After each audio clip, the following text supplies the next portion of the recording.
seated.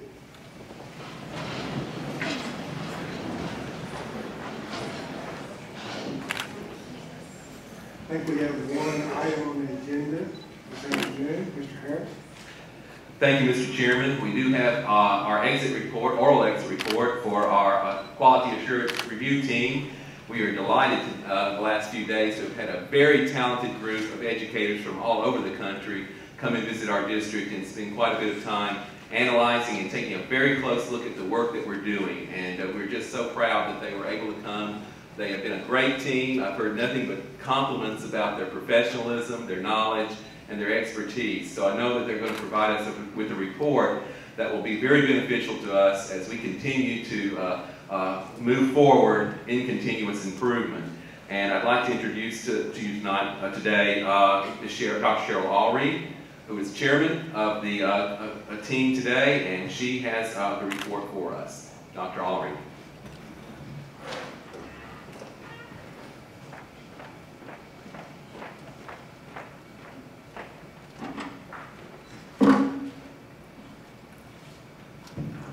Thank you, and it has been such a pleasure to be here. It's my first time in this county, and leave with lots of knowledge and so many things that we learned from this wonderful district. I would like to take this opportunity to introduce my team members, and then I will share some findings with you. We have with us Mr. Bud Smith, who is one of our team members, and he's from Arkansas. We have Ms. Mary, and I think some of you know her. Had a really hard time with her. Ms. Melanie Dickerson, and Melanie's from Tennessee. Ms. Charlotte Draper. Ms. Laura Harper. Where's Laura? And Laura's our vice chair. And we have Stella Simpson. Ms. Simpson is from Tennessee. Close by in Nashville, right? And Miss Phone Upolo. And Phone is from New Orleans. So we have a very diverse group in terms of geographic locations, but at least all of us are from the Southeast here. So, and thank you so much for hosting us and allowing us to be a part of the external review team. The report today, I hope that you will not be disappointed because it is a very brief report. At this time, we as a team only make recommendations, and the final report actually goes to the commission, and they actually have to take action on it, and all of the extensive findings and all will then be sent back to you as a very thorough final report no more than 30 days from now, and probably much sooner than that. So today it will just be a very brief oral exit report with our major findings in terms of commendations and required actions. So just to share with you the PowerPoint that we are representing AdvancED, and it's a global leader. So when you talk about the accreditation with AdvancED, it is not just the U.S. or not just the Southeast. It is a global leader, and it's all about continuous improvement, organizational effectiveness, and accreditation.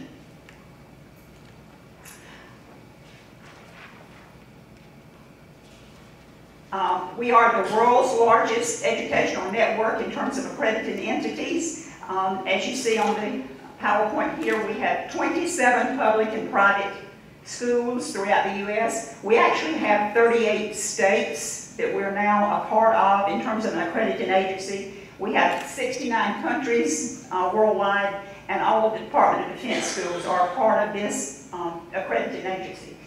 15 million students are represented as of the beginning of this school year with AdvancED, 18,000 volunteers, and more than 3 million teachers have been involved in the process as of this year. District accreditation, and with this you see that it's an international protocol. If you are a part of a school in Germany or you're a part of a school in Latin America, you would get the exact same accreditation process and standards review as you would here in Tennessee. We're looking at it being systemic, systematic and sustainable improvement. It's all about continuous improvement, and it's about getting better and being able to sustain that improvement. To build capacity of the district and its schools to increase and sustain student learning. And that's what this whole process is about. What systems have you put in place that can help you to help students to achieve and achieve at higher levels and to sustain that level? Stimulates and improves the effectiveness and efficiency throughout the organization. And I think probably failed to say the accreditation can be public schools, private schools, corporations, parochial schools. It's for many different entities in terms of the accreditation process and how it's followed through. It's a systems approach, promotes a continuous improvement, strengthens efforts to meet accountability requirements, and it goes much beyond just mere compliance. It's much more than just meeting the defined minimum program as if you were just trying to meet state requirements. It means that you've gone far beyond that and that you are dealing with quality standards in a very integrated manner. The cornerstones of accreditation as we go through this process is that you meet the standards for effectiveness, and you have to do it at the school level as well as at the district level. You are engaged in continuous improvement, and that's a systems perspective, so all the questions that we ask, we would continually ask folks to please frame their responses in terms of a district systems response and not just at the school level. And then they had to demonstrate quality assurance. The district had done an internal assessment. That self-assessment, which we call SAR, the self-assessment report, was submitted to the commission, and then they submitted it to us as team members, and we got to review that before we came. So that the district had done an internal assessment in terms of how well they thought they had responded to and met the requirements of the 7 standards. And then we as a group came in as part of that external review team to validate that the self-assessment was actually true and that the district was doing all the things it said it was to do in order to meet the accreditation standards. In terms of the standards that I kept referring to, there are currently 7 advanced ed standards, and these are the ones that we have listed here that you actually had to self-assess in terms of how Clarksville, Montgomery County school system was meeting all the indicators that went with these 7 standards. Vision and purpose, of course, being at the top of the list, that being one that had 6 different indicators that you had to meet. Does the district have a vision? You know, are you communicating that vision? Are all of your decisions being made in light of what that vision is? Does it drive everything that happens in this county, in this district?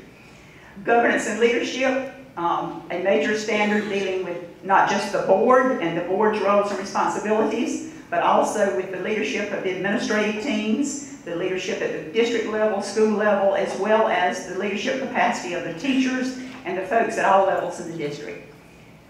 Teaching and learning, of course, I think that's the heart of what we do. That's why we exist. And that particular standard deals with all of the curriculum, the alignment, the instructional practices, test scores, accountability, all of that, the other standards, of course, support that one.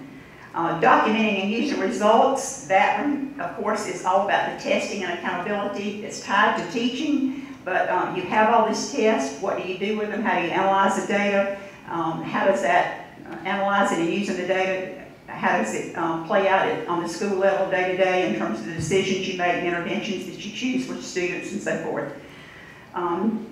The 5th standard is resources and support systems. What kinds of extra support systems are you putting in place so that students will achieve? This one deals not just with your financial budget, it deals with your facilities and the maintenance of your facilities, it deals with technology, all of the support systems such as guidance counselors, therapists, academic coaches, all of the kinds of folks who support actual instruction that's going on in the classroom, and without that piece, it couldn't happen. Stakeholder communications and relationships, and that one is one in which we look at how do you involve everyone at every level and a shared decision-making process in the district. Not just internal audience, but also your external stakeholders, your parents, your community members, your business partners. You know, how are they informed? How are they communicated to about all the things that are going on in the district? What kinds of relationships did we pick up on in these days in terms of what the district had developed with all of the stakeholders?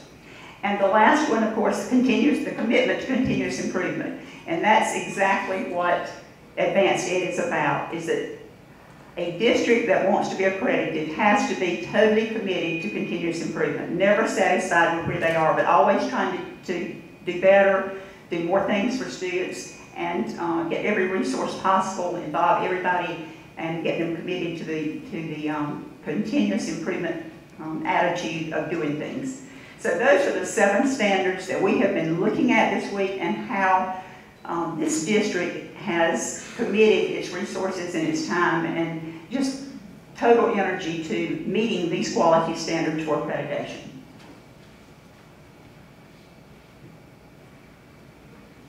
The activities of the team, the 8 of us, had never worked together before. We all had some connection with AdvancED, but we were chosen at the national level to be a part of the team, and sometimes when you come in and work, you know a few team members and sometimes you don't. But we met Sunday afternoon and gelled as a team and worked Sunday afternoon, Sunday night, Monday night, Tuesday night, and today. And so we feel as if we've known each other, and I have ultimate respect for each of the team members and what they've contributed to being a part of this whole process. But what we were charged with doing was some of the things that are listed here. We actually had to take the SAR report, the self-assessment report that the district had done, and had to study that. We had reviewed it, marked it, made questions, you know, had all these things that we did prior to coming here. Then on Monday, we actually listened to district presentations on the standards overviews. We interviewed, we talked to different groups of stakeholders. We examined artifacts. I will have to tell you that Sean and his team, all of the ones that put together everything, had just multiple resources for us to have access to. And so we had all of the artifacts dealing with every one of the 7 standards that we had access to, so that we could validate anything that we had a question about. So we had all of those to review. We visited a sample of schools. With you at 36 schools, we actually visited 8 schools. So at least we got a sampling of elementary, middle, and high schools so that we could have actual school observations as a part of our evidence gathering process. We, all of the observations of classrooms, and I think when we tallied last night, we had been in 111 classrooms during our few days here, and it wasn't, you know, sitting down, staying 30 minutes. It was 2-3 minute walkthroughs. What can you tell about what's going on in a classroom in a walkthrough like that? Well, you can tell a lot. You can tell whether students are engaged. You can tell if technology is being integrated into the lesson. You can tell if there's differentiation of instruction, or if everybody's total group sit yet kind of thing. There's a lot you can pick up on in just, you know, 2 or 3 minutes in a classroom. And so we had at least 111 classrooms that we actually did walkthroughs in some of the 8 schools that we actually got to visit. Collected, and then the big thing was to organize all of that data. We had so much that we had gathered from our interviews, from our visits, from all of the documents we'd studied. So then it's a matter of trying to put all those pieces together and figure out where we go from here, and actually do the documentation of the validation of the report. Engaged in analysis and deliberation. We kept reminding each other this is a systems approach. Let's not talk about an individual school. We've got to look at it as an entire system. We've got to examine the actions and results, and always connecting that back to the vision. Probably each of us could spout off your vision and mission statement, you know, just without looking at any reference, because we tried to take everything we did and couch it back to, you know, is this in light of what they say their mission is? Is this why they did this kind of thing?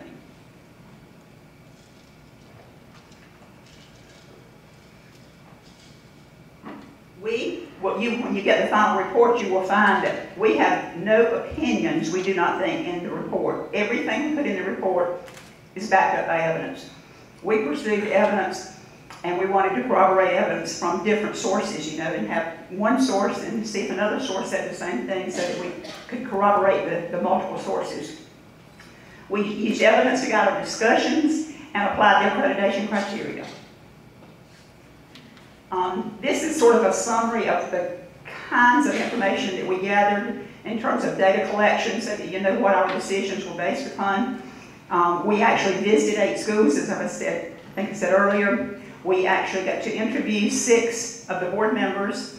We interviewed 51 administrators, and by that it was district office, district level administration, school level administration, principals, assistant principals. 169 teachers, 79 support staff, and with that support staff, we included academic coaches and consulting teachers in that group. 86 parents, community, and business partners. Some folks, of course, were the hat of a parent. They also were the hat of a business partner, but they were clumped in that category together. And 127 students, and of course that was our favorite group, and from 3rd grade on up to seniors. And so we had a total of 518 stakeholders that we actually had time to dialogue with and gather information from in terms of questions that we might have that we felt like they could add some information for us. And our findings,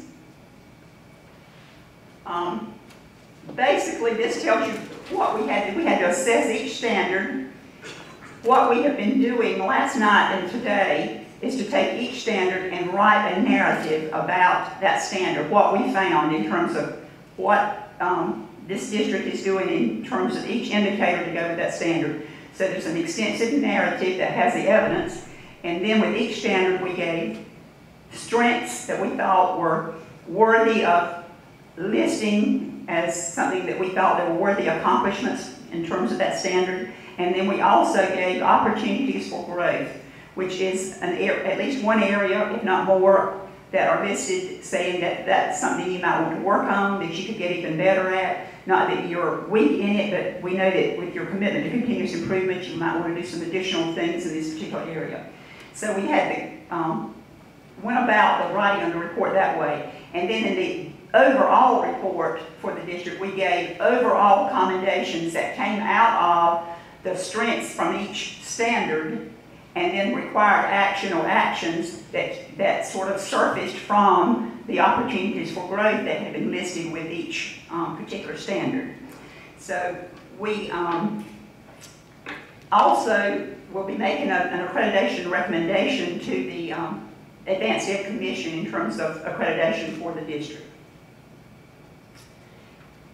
And here are the beginnings of some of our overall, just very generic general findings, and I would like to read each statement to you and then talk a little bit about why we reached consensus on these commendations and what they mean to us, and hopefully you can, when you get the lengthy report, there will be lots of evidence with each one of them, as well as a rationale as to why we felt that should be named as a commendation. So right now you're just getting a very general oral overview of it.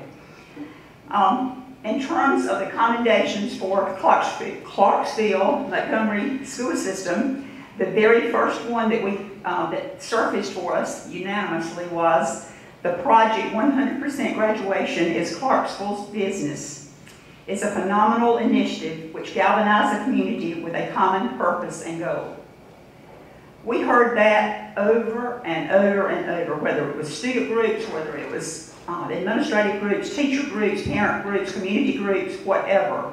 They made sure that we heard that particular initiative and how important it was and what a buy-in this community had had to that.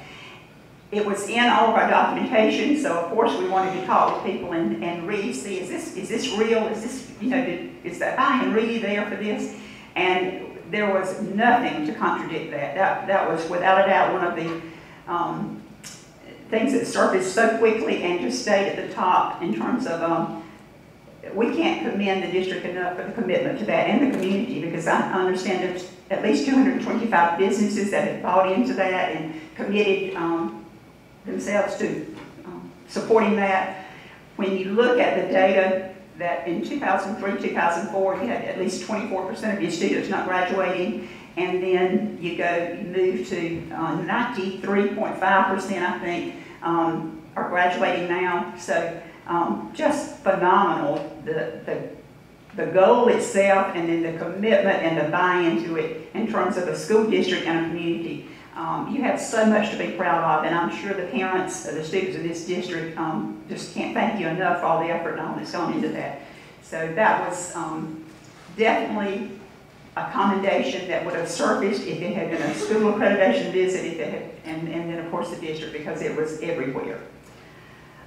A second commendation, and these are not necessarily in order of importance or one that was a higher priority than others, just this is how we listed them here, in no particular order.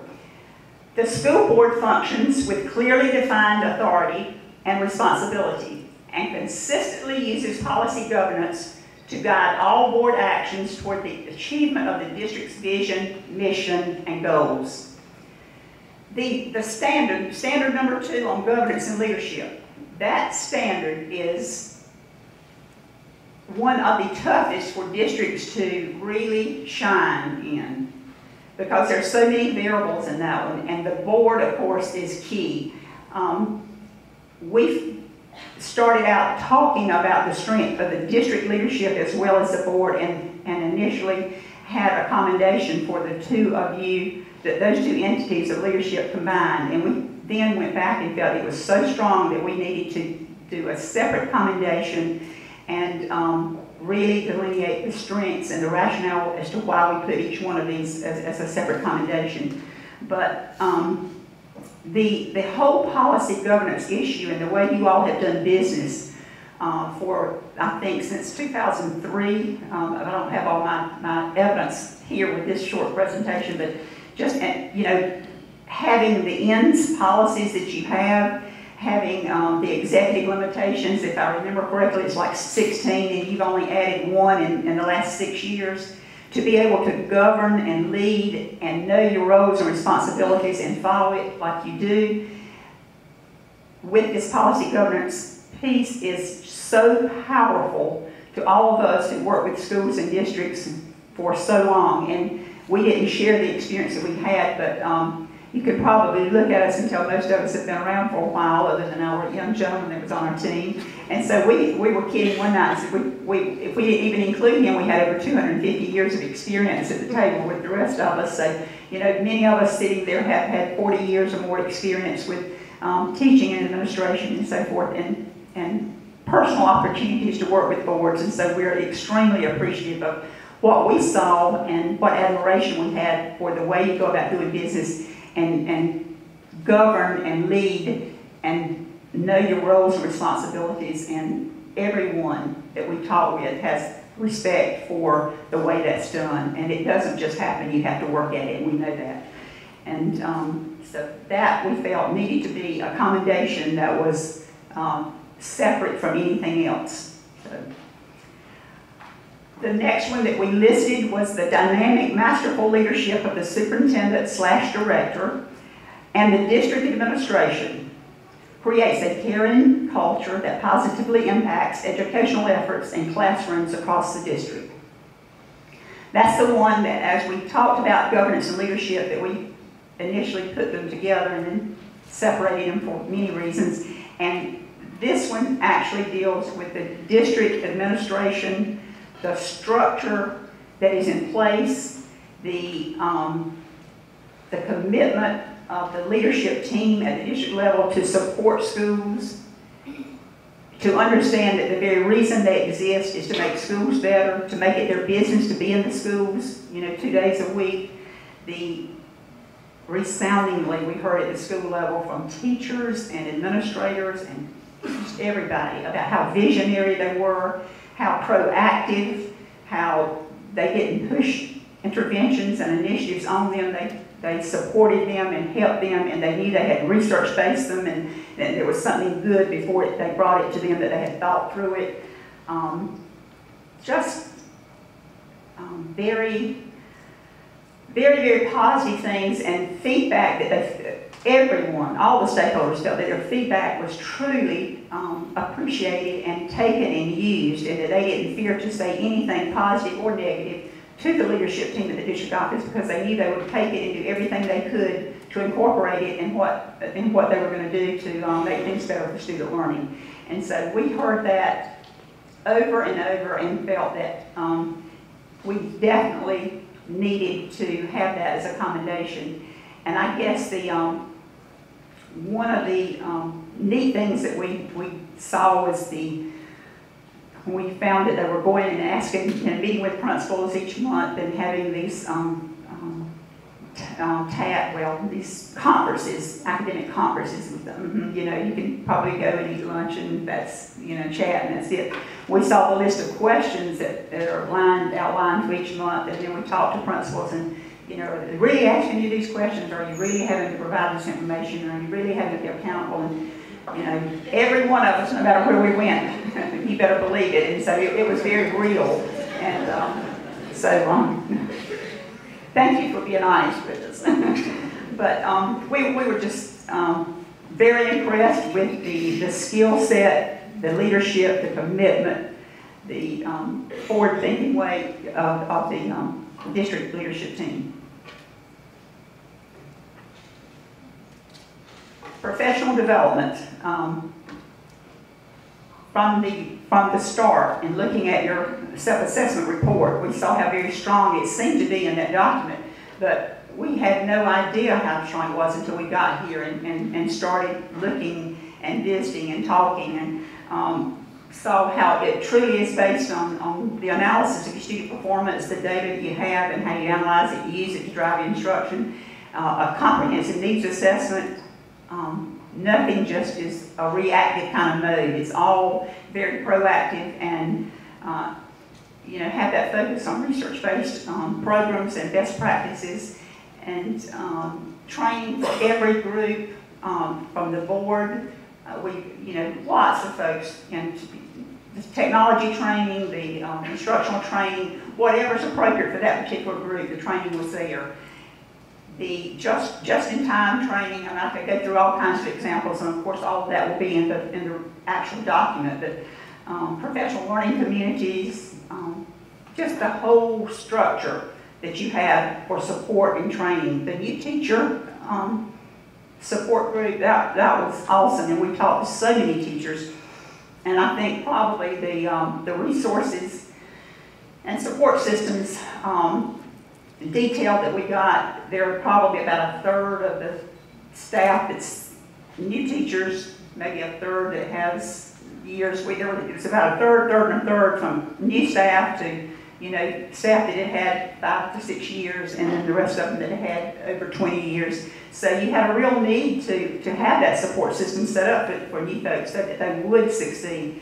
And it's just a really strong support structure, and the new teachers were very appreciative of their school level support as well as their district level support, and making sure that they would be successful, that they were invested in and appreciated and treated as professionals. I don't know about all that one. There's a word, they're not on the bottom of that last one, but I'll read it to you. The district, the fifth one, the district has adopted an inclusive and forward-thinking approach toward improvement while empowering the individual schools to create unique solutions for implementation. That spirit of collaboration and teamwork has enhanced the district's ability to meet the challenges of a growing and highly mobile district with limited revenue streams. Now that's a mouthful, and I talked to the director earlier to share this with him and told him, you know, every word in that statement has a particular meaning for us, and hope that when you get the detailed report that you will take time to see how we've analyzed it and what we truly mean by that.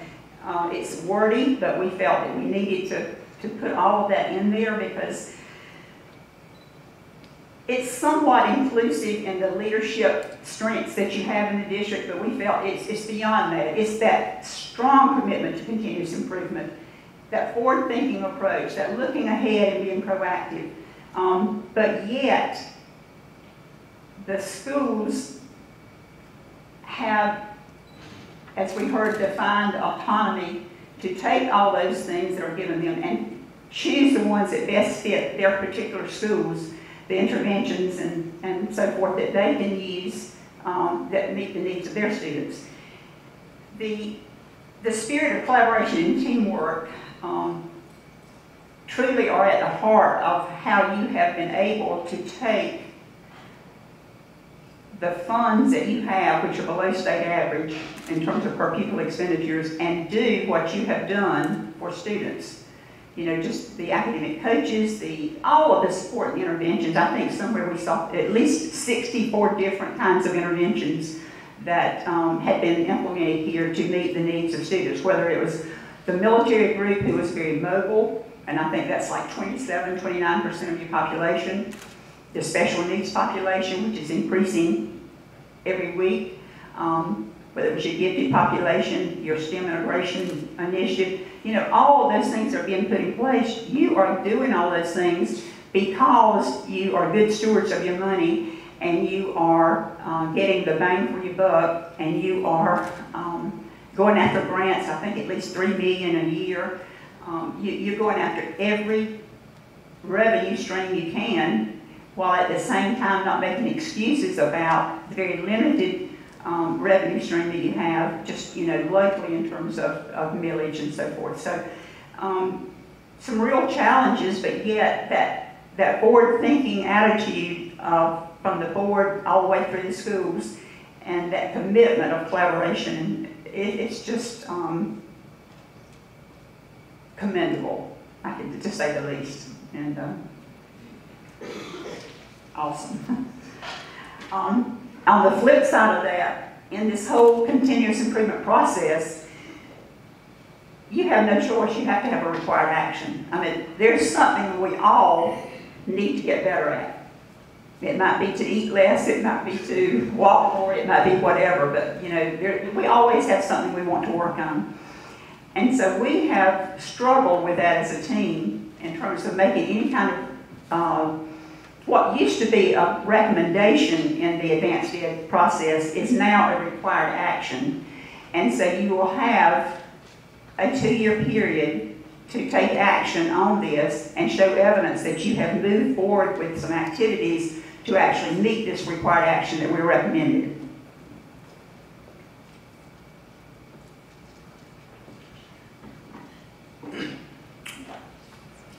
Don't think when you read it.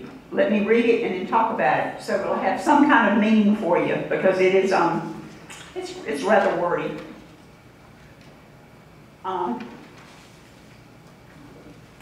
We have one required action in our report, and we will have the evidence, of course, there, and we will have the rationale as to why we have it there. But in a nutshell, it says that you will implement a plan to better inform the external stakeholders on the progress of the district and the budgetary needs to support the human, material, and physical resources to achieve expectations for student learning, meet special needs, and comply with applicable regulations. And you can see that is a mouthful. Basically, we have applauded you on the communications that you have and the relationships with stakeholders and the involvement that you have attempted. This one is actually saying that you need to toot your horn a little bit more in the community. You need to make sure that every stakeholder group, from government entities to parent groups to everybody, that there's even more that you can tell about the good things you're doing than what you're doing now. We aren't being prescriptive in telling you how to do it or what to do. We're just saying that we are recommending that you have activity to better inform all those stakeholder groups, those external stakeholder groups. Because with the budget process, with the board being an entity who has no ability to determine your funding base, you're not, you know, that body that has that final say so. You have to get your budget report approved. I'm not telling you anything you don't know, I'm just reinforcing the evidence that we've seen.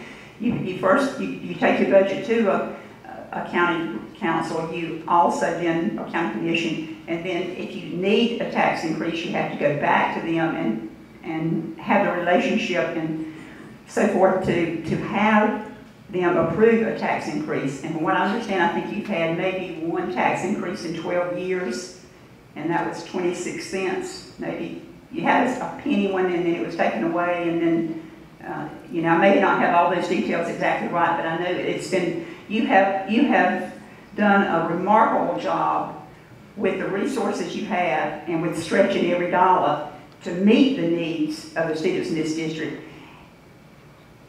Until we feel there's going to be a point of no return, you're going to have to get all the budgetary needs that are going to be required because of the mobility of your population and the growth. When you build 5 schools in 6 years, when you had, 600 new students at the beginning of this year, you know, those kinds of needs. When you have a special needs population that in the state it's about 12%, and here it has grown to between 15 and 18%. More and more being identified as needing the special needs, you know, every year. And with that comes lots of regulations and services that you have to provide, which equates to human resources, it equates to physical resources that have to be committed to that. And so you can't stretch it all but so far. And we are actually saying that there's great communication, but you probably are going to have to be creative in terms of bringing all these groups out there along with all the things you are doing and how far you have stretched the dollar that you currently have to get all those things done. But you're going to reach a point that it's not going to be able to be done. So that's probably a very brief and whatever kind of explanation of what that one really means, and hopefully the extensive report will give you even more detail on that.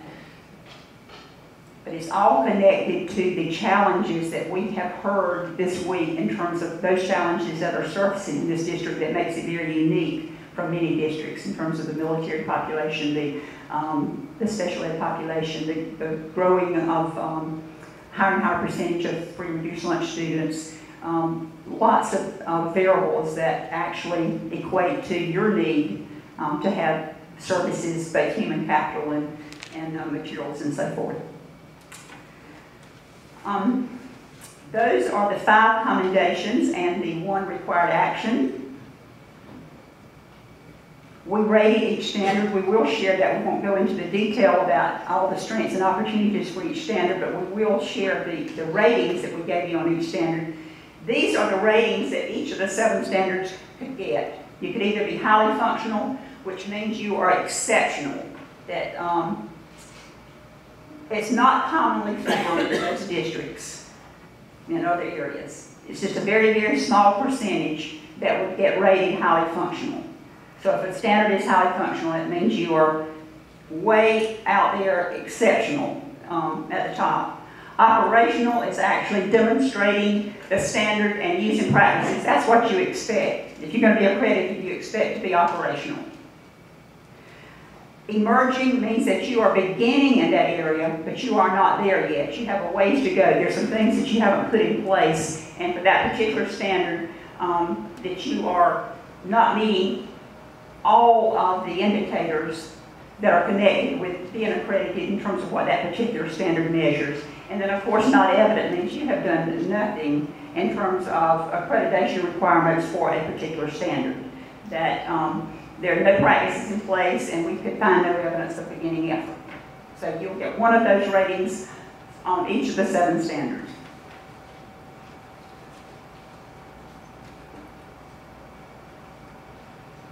And here are our ratings for your standards.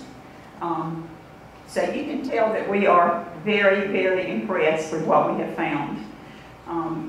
We have, of the 7, we have rated 4 of them as highly functional and 3 of them as operational. I will tell you, I've been doing advanced ed visits and team work since the 1970s. And I've been chairing teams for the last, I don't know how many years, I won't say. This is the highest rating that I personally have ever been a part of a team receiving.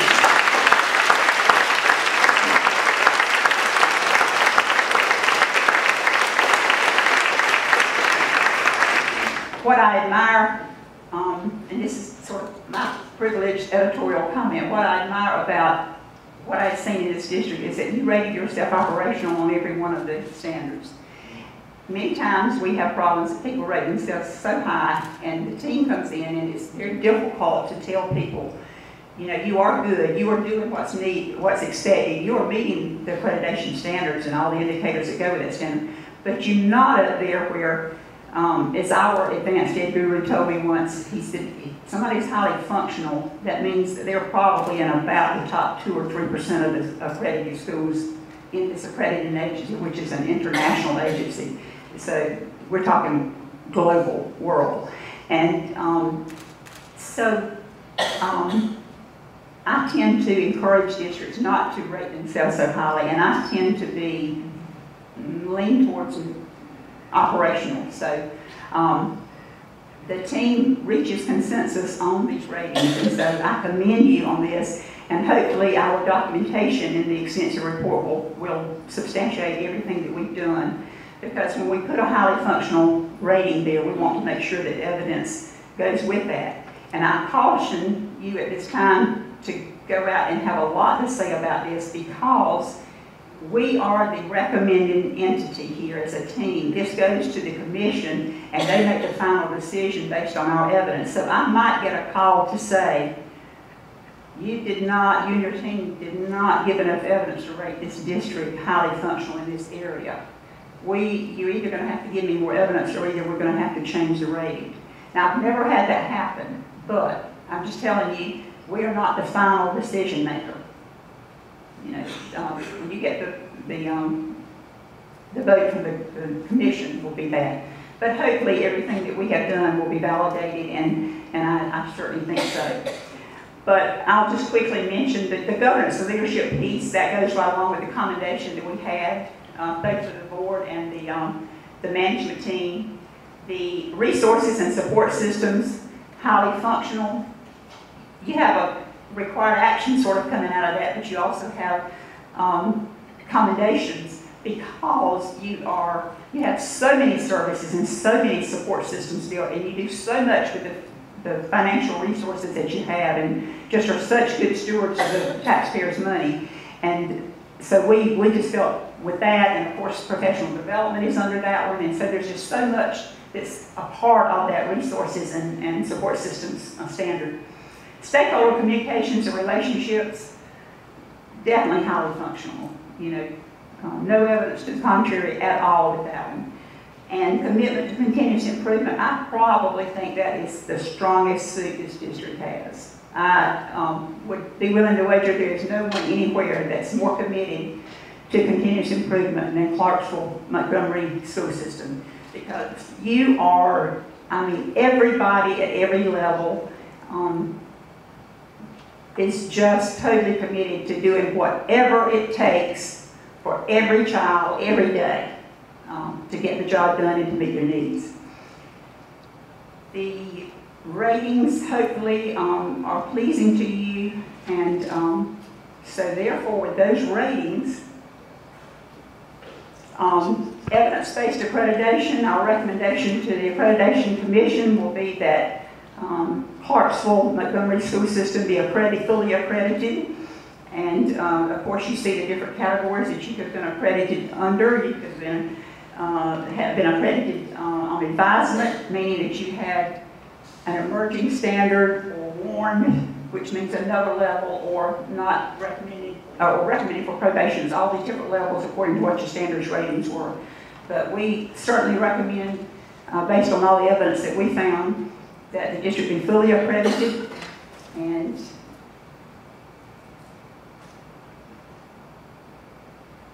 I've talked about this process again. We provide evidence via the report. AdvancED Accreditation Commission determines your status and grants the terms of accreditation. Next steps, a report will be submitted and you will receive it within 30 days. After receipt of the report, the district is expected to review and communicate the findings. You have to address your required action, which you have 2 years before you have to actually do a report about your actions on that. And monitor the school and system accreditation standards and improvement efforts on an ongoing basis. And then, of course, submit your progress report, which will be in 2 years. With AdvancED Accreditation, it is changing. We're going to 5 standards instead of 7. So when you go through it in your next cycle, there will be 5 standards. You will actually, the district accreditation process will include every school also having to do a self-assessment report. So the stars will be from each of the 36 schools as well as the district one, because you have to have even more evidence that the systematic approach is there. System-wide, it's not just isolated pockets. And so the process will be changing some. So you finished the process with these standards that you've been accustomed to, and there will be some changing of those, collapsing with the documenting and using results will be connected with teaching and learning, which makes sense. And then stakeholder involvement will be embedded in all the other standards. So those are some of the major changes that will be done in the process. But you will submit that progress report within 2 years. And on behalf of the external review team, the quality assurance review team, I say to you, we appreciate the hospitality that has been shown us, the professionalism of everybody in this district and the stakeholders. We will tell you, we even had team members that grabbed people at the motel that ended up being students in some of the high schools that were working at the motel, so we got to interview them. So we just gathered information from everybody, and we just were, you know, it was without fail. All of it was positive. And we thank you for the respect and acknowledgement of your efforts to improve the quality of your schools and be committed to continuous progress. We could not have been treated better. You fed us well, you lodged us well, you've treated us professionally. Everybody has been just, you know, top ladder with everything, and we are so appreciative. We'll all have to go back home and dine during Easter holidays because the cakes and goodies have been unreal. We just thank you so much for everything and for the opportunity of being a part of the team to actually come in and get to review a district of this nature. And so we thank you, we wish you the very best, and Godspeed.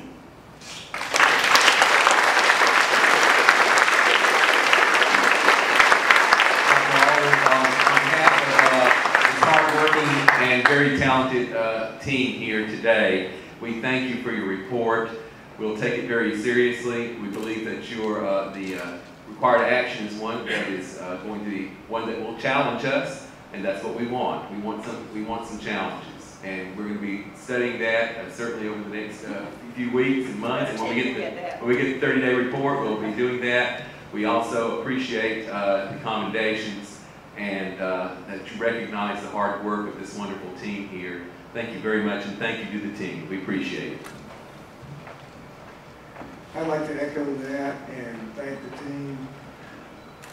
We work hard. Not so much the people up here on this board, with the exception of Mr. Harris, but everybody out there, and everybody in the schools, and everyone that drives the buses, fixes lunches, and all those other things that they do.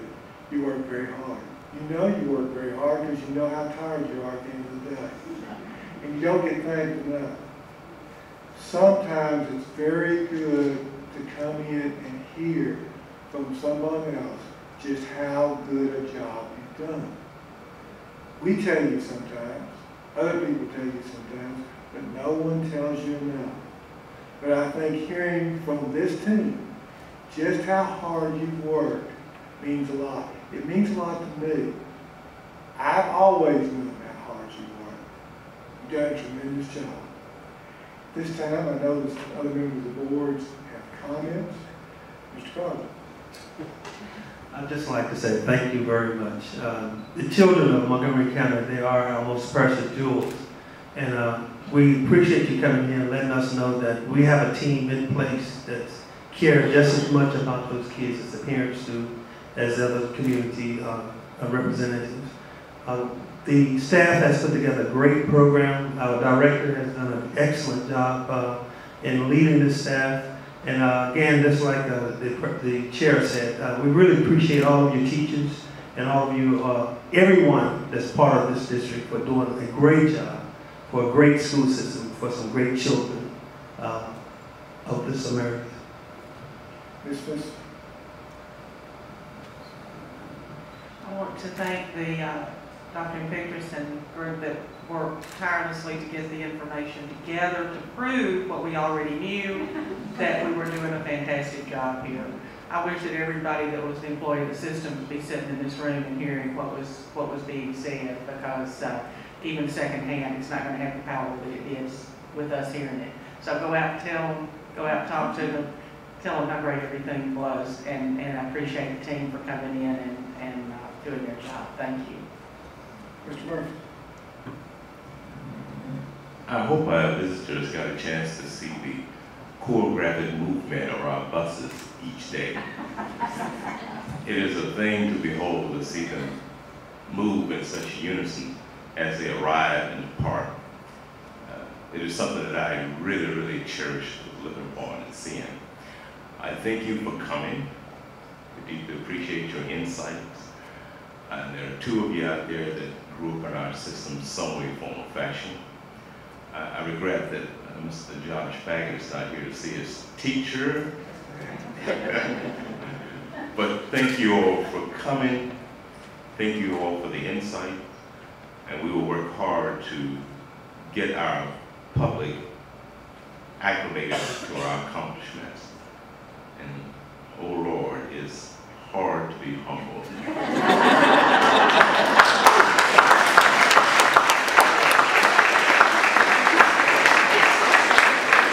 We'd like to thank this team again.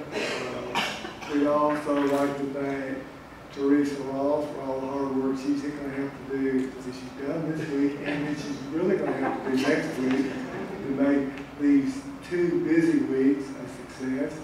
Mr. Harris, do you have anything else you'd like to say? No report today. This meeting stands adjourned.